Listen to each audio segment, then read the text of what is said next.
In the winter of 1889, on Michigan's Keweenaw Peninsula, 800 feet down inside a copper mine, a shift foreman named Elias Renner pulled his drill bit from the rock and looked at what he was holding.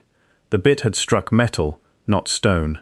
800 feet underground, sealed inside untouched rock, lay a 9-inch tool of copper alloy, its surface cut with regular spiral grooves.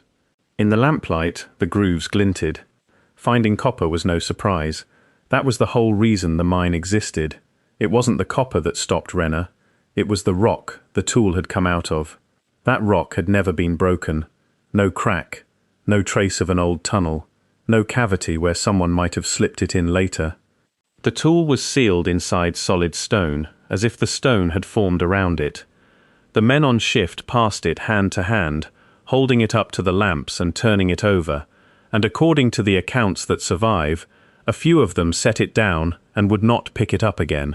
Though it had come out of cold rock, the tool reportedly felt as warm as the room around it. At least, that is what a note jotted in the margin of the logbook says, in a different hand from the entry above it.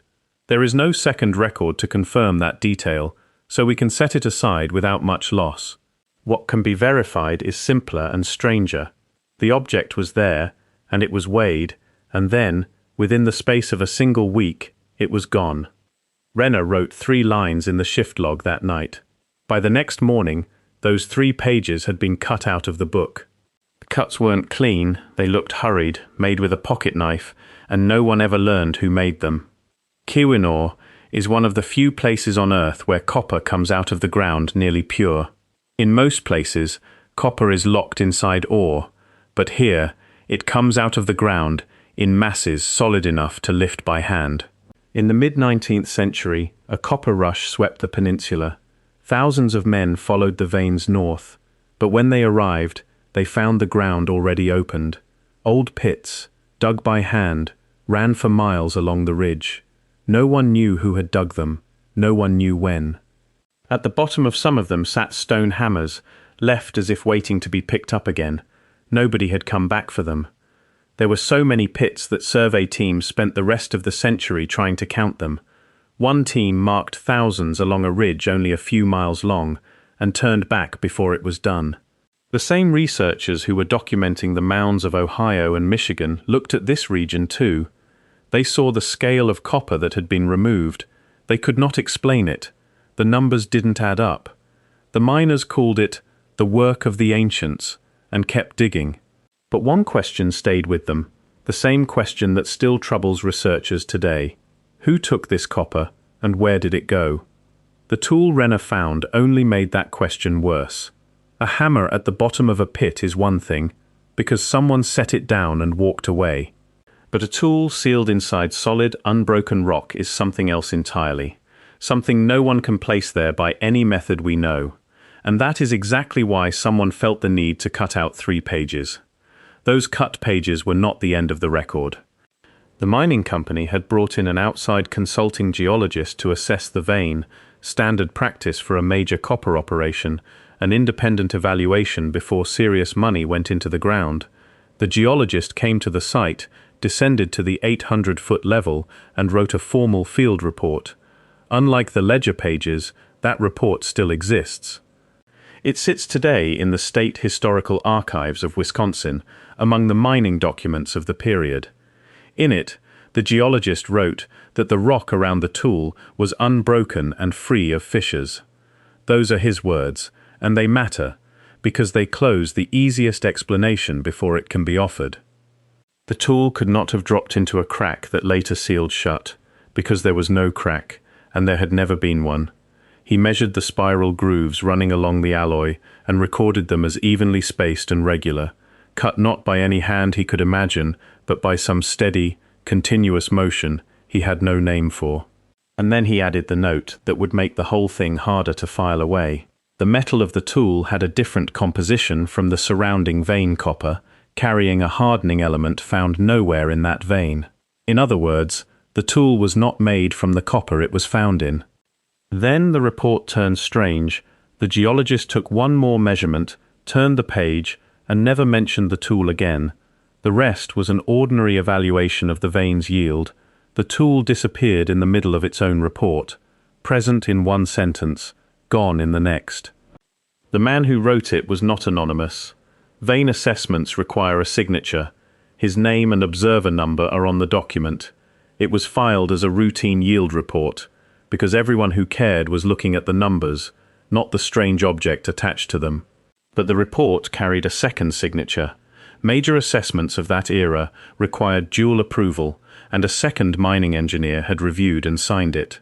In the margin, that engineer left a handwritten note.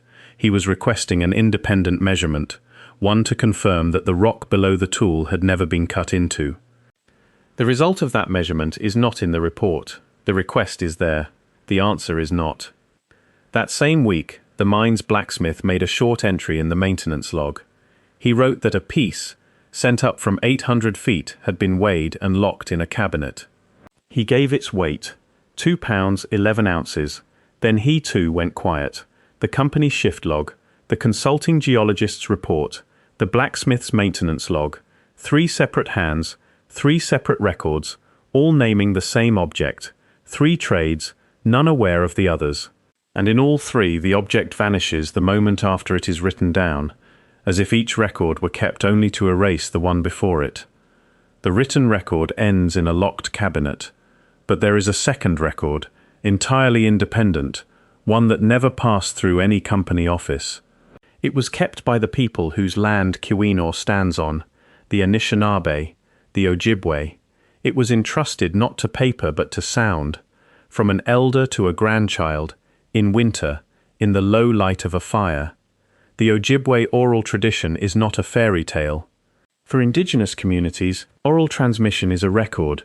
It carries how a place is to be used, when to stop, what to leave untouched, and within it, there is a clear rule about worked places. When the work at a site is finished, the site is not simply abandoned. What was opened is filled in. What was carried in is gathered up. What remains is stacked and set in order. A place is closed when its work is done. This is not superstition. It is a discipline, the way any working ground is made safe before it is left. And this rule did not live in one family's memory alone. In the mid-20th century, ethnographers working through the Ojibwe communities of the Great Lakes began writing down oral tradition before the elders who held it passed on, and among the accounts that filled their field notebooks were ones about copper work, who worked it, when in the year they worked it, and how the sites were left afterward. The same patterns surfaced in communities far apart, from elders who had never met and never could have coordinated their stories. A place opened, a place used, a place closed and set in order. This is not the kind of thing one person invents and seeds into a whole region. It is a shared record, held across a wide territory and carried down, intact, through many generations. It explains what the miners walked into: filled pits, stacked hammers, a closed, ordered site. What they called the work of the ancients was, in fact, a workplace shut down by the book. To the miners, it was a mystery. To the tradition, it was nothing stranger than procedure. But the tradition keeps one more distinction, and the elders always kept it precise. The ones who dug the deepest pits, who took the most copper, they were not us. They came, the accounts say, they took, and they left. In Ojibwe memory, copper work is seasonal, tied to certain times and certain rites. But the great extraction, the one that drained the veins, is remembered as belonging to someone else, someone who came from across the water and went back.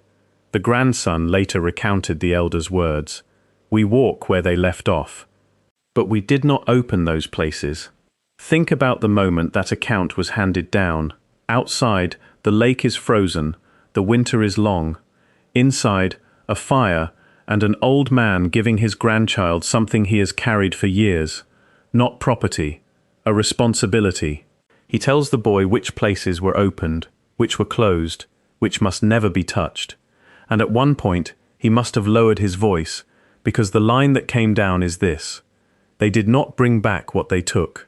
The grandson repeated it years later, when he himself was old, to someone else. No paper, no signature, unbroken. Notice how far apart these two records are. One is a measurement sheet by a geologist on a copper company's payroll. The other is a voice carried around a fire from one generation to the next. The two never met at any table, and they could not possibly have copied each other. Yet both say the same thing. Here, before us, someone we did not know worked this ground, and when the job was done, they covered it over. Now to the arithmetic, because that is where the real unease begins. People have tried to estimate how much copper was taken from the Great Lakes region in prehistory. The figures vary, but even the most conservative are staggering. Between 500 million and 1.5 billion pounds, pulled out with stone hammers weighing 20 to 30 pounds, by cracking rock with fire, by hand. Hold that number a moment, because the weight of it is the whole point. What does it actually take to remove 500 million pounds of copper with 20-pound stone hammers, heating the rock with fire, and then splitting it with water poured over the hot stone? Some researchers have tried to work the labour backward from the volume, and the result is not a job that a single small community finishes over a few quiet generations.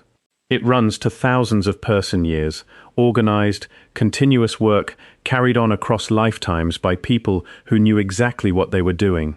And all of that effort should have left something behind: a settlement, a burial ground, a heap of worked-out waste rock. Yet on Isle Royale, hours from the mainland by water, there are pits everywhere, and almost no sign that anyone actually lived there. People came to that island to work, not to stay. So where did they go at night, and in which canoes, over how many crossings, did they carry all that copper back to the shore? Now hold that against the second figure. If all that copper came out of the ground, how much of it actually shows up in the archaeological record of North America? How much sits today in museums and private collections as worked tools, ornaments and trade goods that scholars can point to and count? The honest answer is a tiny fraction, almost nothing beside the volume that was mined. The gap here is not the kind that closes with a better estimate or a few more digs. It is not a matter of a few percent. It is orders of magnitude, and it has never been accounted for. So where is the rest? That is the question with no answer. No smelting furnaces, no trace of an infrastructure that could process and move metal on that scale. Local communities did work copper by cold hammering, true, but cold hammering turns an ingot into an ornament. It does not make 100 million pounds vanish. Copper does not rot or rust away. It lasts in the ground for centuries, so it did not disappear over time. It went somewhere. There is not a single record of where. And now recall the geologist's small note. The tool's metal was different from the vein around it, carrying a hardener that vein did not hold. So the tool was not just in the wrong place, it was made of the wrong material. Not from the copper it sat in, but from the copper of somewhere else, some other knowledge. The one object to come out of the missing volume also whispered that the hand behind that volume had worked with a technique we don't recognize. The tool Renner found at 800 feet sits right inside that void. On its own, it would be an oddity, and it would be forgotten. But it is the most tangible piece of a far larger absence, the only thing anyone can hold from a mountain of copper that was taken and is nowhere to be found. Now place the two records side by side. That is all we are doing, not laying one over the other, not forcing one to prove the other, only setting both on the same table and looking at what they face. The written line says this: at 800 feet, inside rock, the company's own geologist called Unbroken, a tool that was not made of that copper and was cut with clean, even spiral grooves, was pulled out of the wall. The pages of the shift log that first recorded it were cut out of the book within a day. The geologist's report that measured it named the tool in a single sentence and then dropped it, mid-page, and never returned to it. The blacksmith's object that was weighed and logged went into a locked cabinet and, as far as any surviving record shows, never came out of it. At every point where the institution could have spoken, it did not. It went silent. The oral line says this: here, before us, someone we do not know worked. He dug the deep pits. He took the copper, and when his work was done, by his own rule, he sealed it behind him. He did not bring back what he took. Both share something strange. Both of them refuse to name a thing. The geologist measures the tool but will not say what it is. He changes the subject mid-sentence. The elder describes the pits but will not say who dug them. He says only, "They were not us." An unnamed hand, named in two separate records, in two different languages, with the same silence. As if both sides know the same thing and choose to stop at the same place. These two threads never crossed. A geologist on a copper company's payroll and an old man beside a fire were never in the same room. Yet both describe the same void, a mountain of copper mined and missing, and the unidentified hand that took it.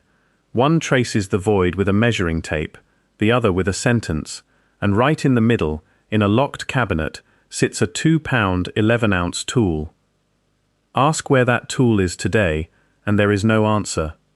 No photographs, glass plate photography existed, but no record of any being taken has been found. No entry showing it was handed to the Smithsonian or to anyone. No note on what became of the cabinet. The object's trail ends at the blacksmith's weight, 2 pounds, 11 ounces. And no one has managed to prove it never existed either. 3 records name it, and the 3 who wrote them never met to agree. Note one more gap. The independent measurement the second engineer asked for, the one that would confirm the rock beneath the tool had truly never been cut, was never done. Or if it was, the result was never written anywhere. It was the single step that would have tested the heart of the story, and that step is a hole in the record. Sometimes an unanswered question tells more than an answer would. Let us stop here and separate what is certain. The mines are real, the prehistoric pits in the Keweenaw are real. The gap between the copper removed and the copper in the archaeological record is real, and it is measured. The unanswered questions begin only after that point. No one is saying anything has been proven here.